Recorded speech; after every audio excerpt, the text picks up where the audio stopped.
Assalamualaikum warahmatullahi wabarakatuh. Perkenalkan, nama saya Aji Arofatul Karomah NIM 1841000048 dari kelas Manajemen Dakwah di semester 5. Pada mata kuliah Manajemen Haji dan Umroh yang diambil oleh Bapak Dr. Ahmad bin LCMSI, berikut saya ingin memaparkan rangkaian ritual ibadah haji. Dalam rangkaian ibadah haji, jamaah melakukan sejumlah amalan-amalan, diantaranya wukuf, mabit, doaf, sa'i, dan amalan-amalan lainnya. Puncak ibadah haji ditandai dengan wukuf di Arafah pada tanggal 9 Dzulhijjah atau biasa disebut sebagai Hari Arafah. Karena termasuk rukun haji, jamaah yang tidak mengerjakan wukuf di Arafah berarti dianggap tidak mengerjakan haji. Hal ini sesuai dengan hadis Nabi Bismillahirrahmanirrahim, yang artinya haji itu hadir di Arafah. Barang siapa yang datang pada malam hari Jam'ain atau 10 Dzulhijjah sebelum terbit fajar, maka sesungguhnya ia masih mendapatkan haji. Hadis riwayat At-Tirmidzi dari Abdurrahman bin Ya'mar radhiyallahu anhu. Dalam buku panduan Kementerian Agama, rangkaian ibadah sebelum wukuf, saat wukuf, hingga setelah wukuf disebut dengan ritual haji dan dimulai pada tanggal 8 Dzulhijjah. Para jamaah berangkat menuju Arafah mulai pukul 7 waktu Arab Saudi. Pada tanggal 8 Dzulhijjah atau disebut sebagai hari Tarwiyah, dengan menaiki bus dalam perjalanan dari Makkah menuju Arafah, jamaah disarankan untuk senantiasa berzikir, membaca talbiyah, sholawat, maupun berdoa. Berikut rangkaian ritual ibadah haji. Rangkaian ritual ibadah haji yang pertama ada wukuf di Arafah. Wukuf di Arafah pada tanggal 9 Dzulhijjah setelah matahari tergelincir dan berakhir saat terbit fajar pada tanggal 10 Dzulhijjah. Wukuf berarti berhenti, diam, tanpa bergerak, dan dilakukan dalam suasana tenang. Saat wukuf, seluruh jamaah haji berkumpul di Arafah. Wukuf bisa dilakukan secara sendiri atau bersama-sama.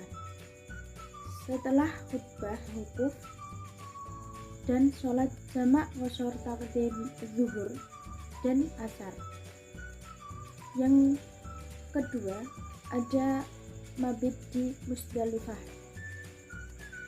Mabit artinya bermalam. Mabit di Musdalifah atau bermalam di Musdalifah dilakukan oleh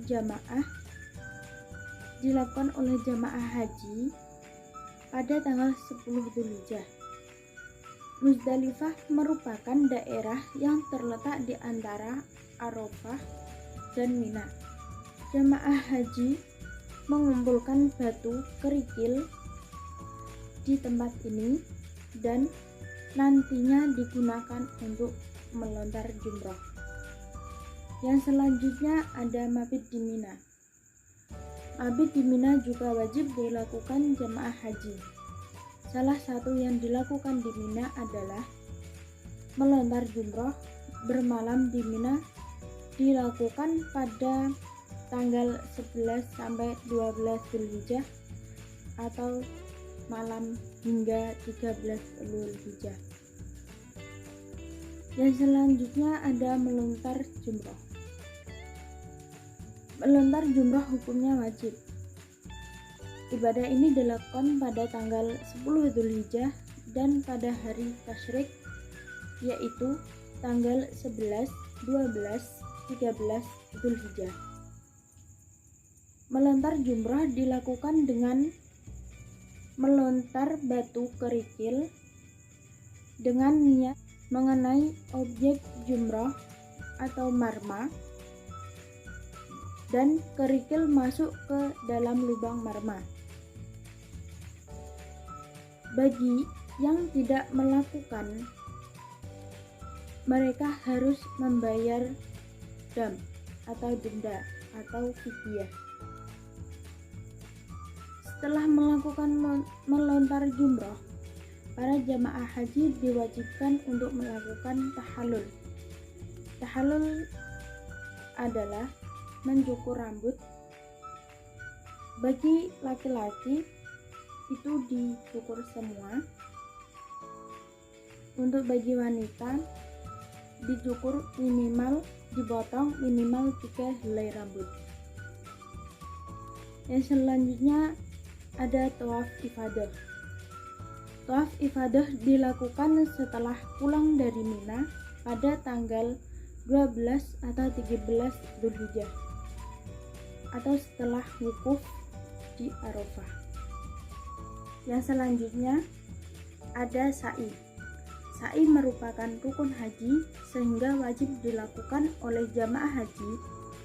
Sa'i dilakukan dengan berjalan dari Shafa ke Marwah dan kembali lagi sebanyak 7 kali. Perjalanan dimulai dari Shafa dan berakhir di Marwah dengan syarat dan cara-cara tertentu. Pada saat jamaah haji berjalan menuju Shafa, ia akan menghadap Ka'bah dan membaca takbir dan tahlil. Setelah itu, jamaah haji bisa berjalan menuju Marwah sambil berzikir dan berdoa. Yang terakhir ada tawaf wada. Tawaf wada dikenal juga dengan tawaf perpisahan. Tawaf ini dilakukan ketika jamaah akan meninggalkan Makkah untuk kembali ke negara masing-masing. Demikian yang bisa saya sampaikan pada video ini. Semoga bermanfaat bagi semuanya. Sekian dan terima kasih. Wassalamualaikum warahmatullahi wabarakatuh.